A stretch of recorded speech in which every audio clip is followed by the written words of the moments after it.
Halo, salam akademia. Welcome back to my channel, Christian Wiradeni.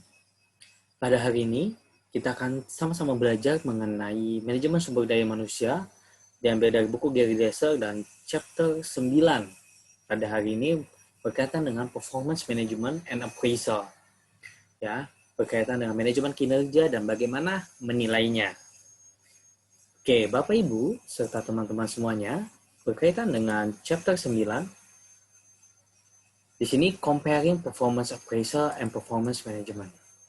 Apa yang menjadi pembedanya? Performance appraisal adalah mengevaluasi ya hasil bekerja hari ini atau saat ini dengan sebelumnya ya dibandingkan dengan standar. Jadi dibandingkan dengan KPI ya, standar kinerja karyawan.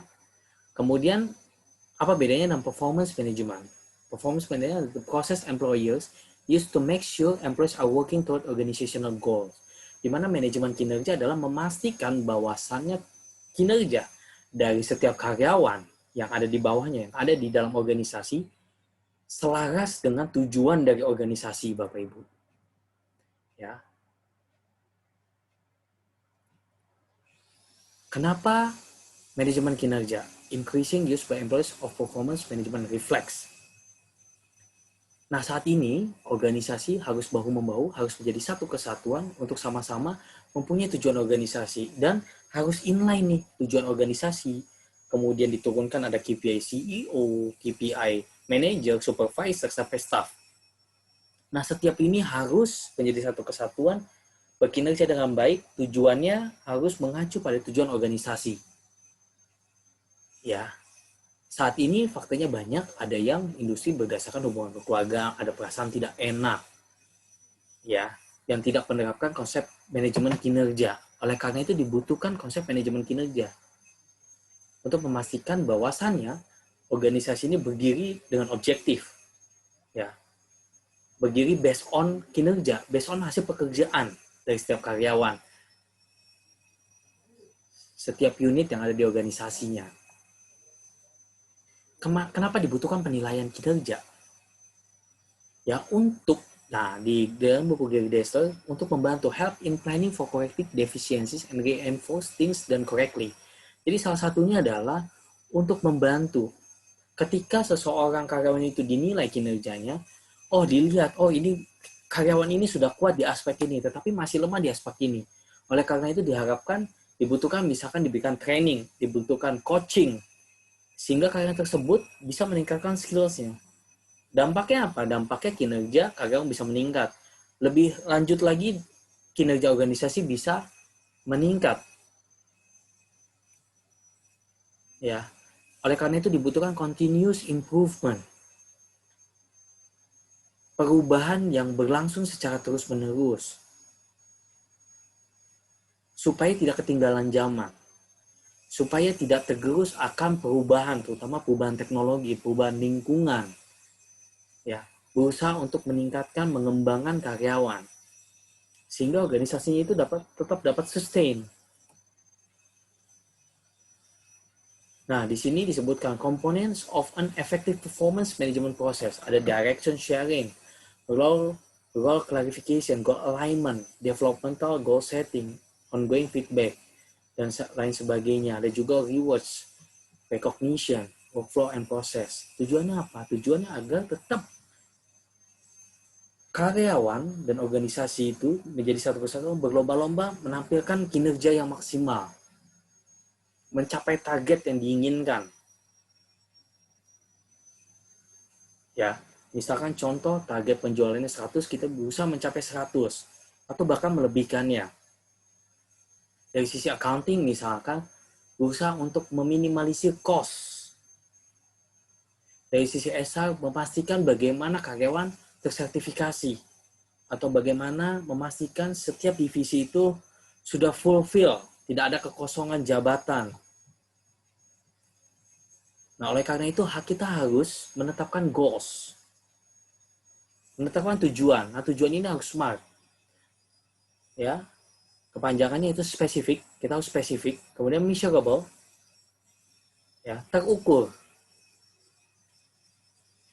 yang mungkin bisa kita capai. Ya, bukan hal yang impossible. Kemudian attainable, jangan terlalu mudah dan jangan terlalu susah. Kemudian relevant to what's to be achieved. Yang relevan. Jangan yang muluk-muluk yang tidak bisa dicapai. Kemudian timely, kita mengatur tuh timeline-nya. Sampai berapa tahun kita mencapai, misalkan saya ingin nasional dari Sabang sampai Merauke itu dalam 3 tahun. Kemudian di 5 tahun sampai Asia. Di 10 tahun saya mau seluruh dunia. Ya. Nah, apa peranannya?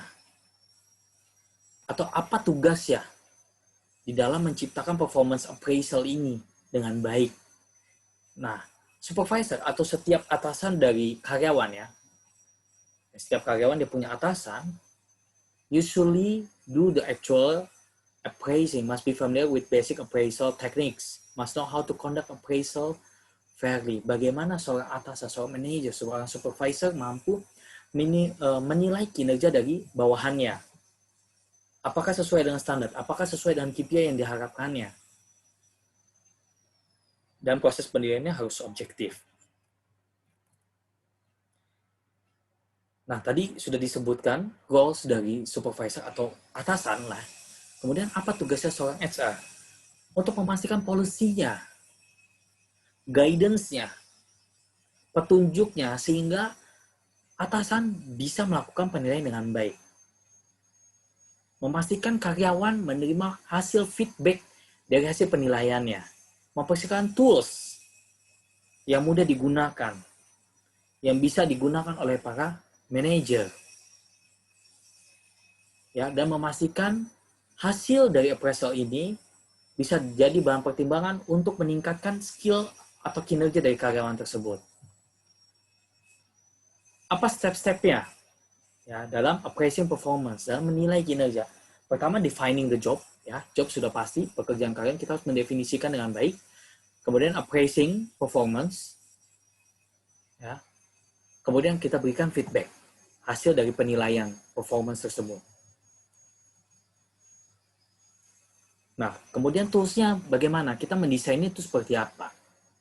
Apa measure-nya? Ya, output. Apa yang menjadi bahan penilaiannya? Sudah pasti output ya, hasil kinerjanya. Kemudian kompetensi dari karyawannya dan tujuannya, goals-nya. Dan bagaimana kita memastikannya, memastikan output itu tercapai, memastikan tujuan itu tercapai, kompetensinya juga menggunakan metode-metode.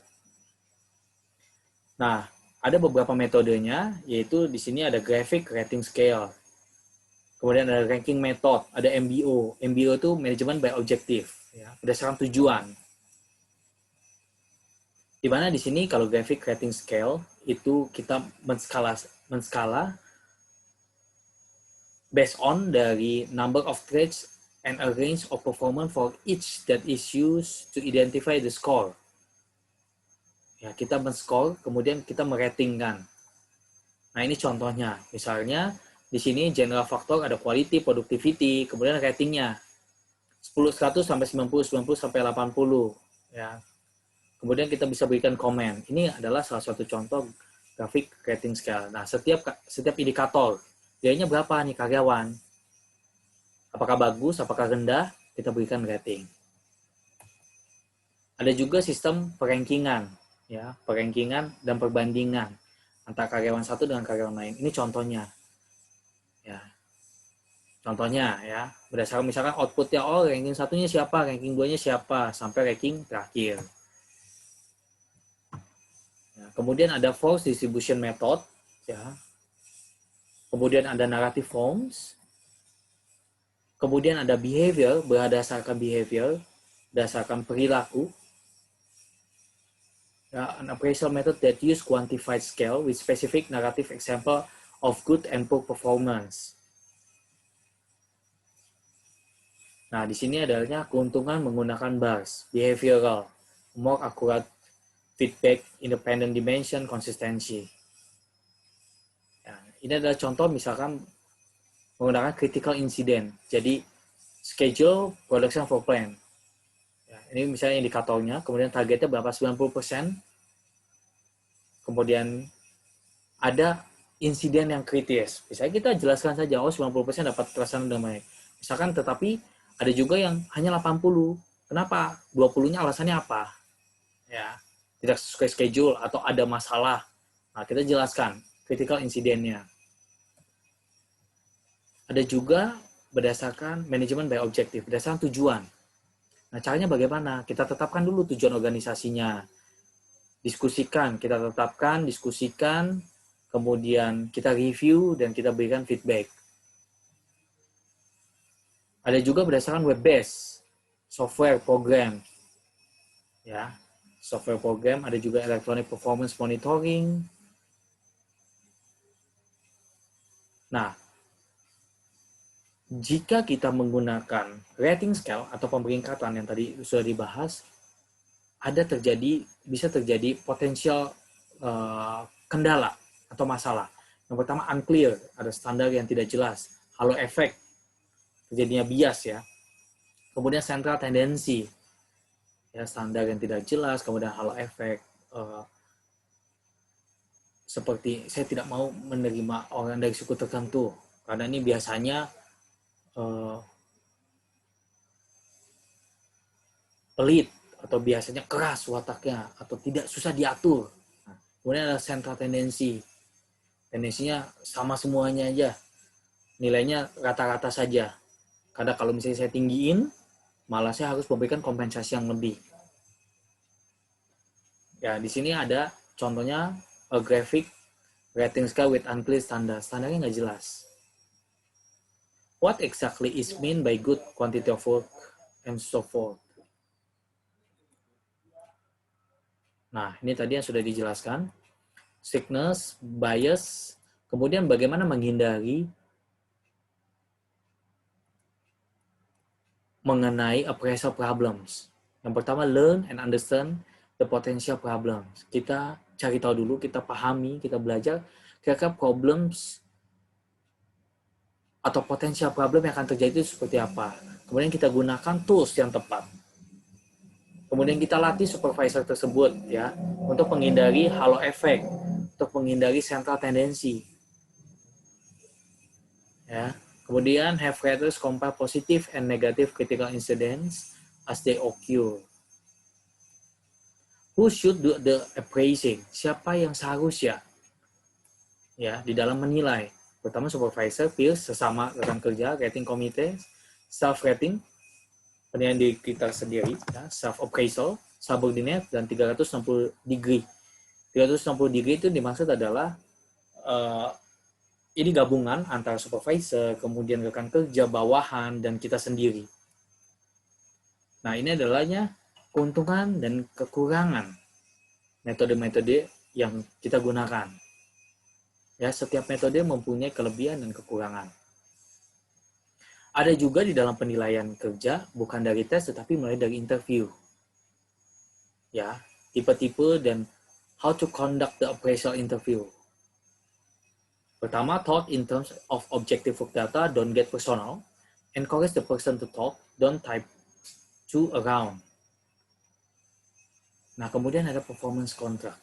Di sini, jadi Bapak Ibu, teman-teman semuanya, misalkan setiap setahun sekali, oke, target kinerja seorang karyawan atau kamu adalah, misalkan harus menjual sekian, berkelakuan baik, dan lain sebagainya, dan ditandatangani.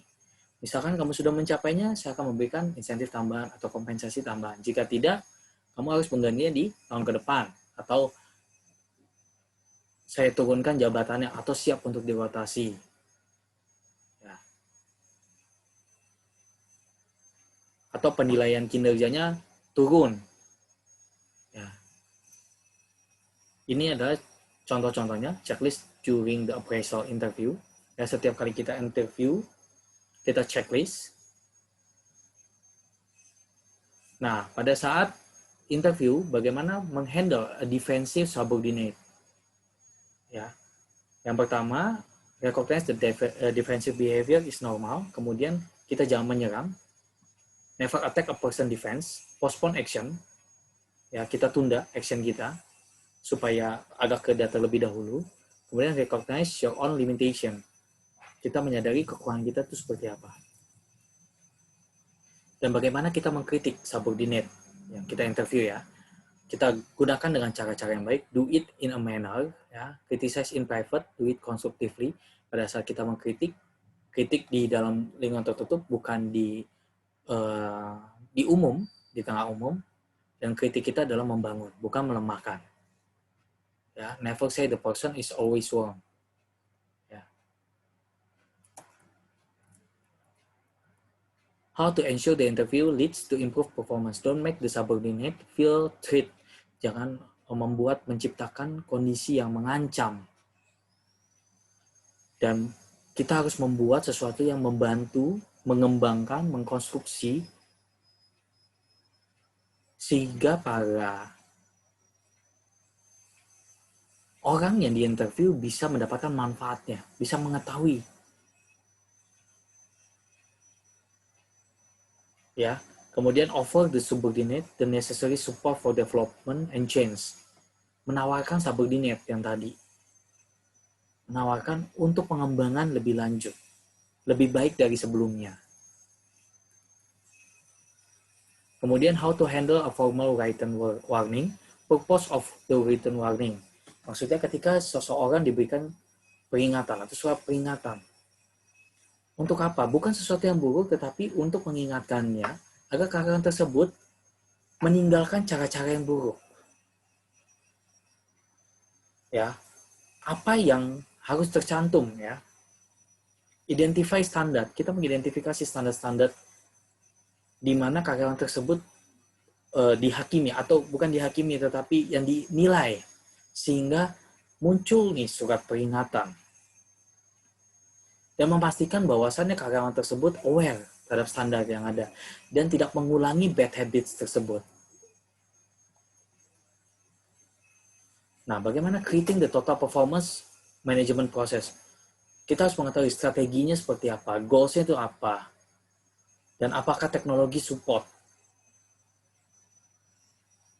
Dan memastikan bahwa setiap karyawan tersebut mempunyai pemahaman yang sama, mempunyai satu tujuan yang sama bagi kebaikan dan kepentingan organisasi.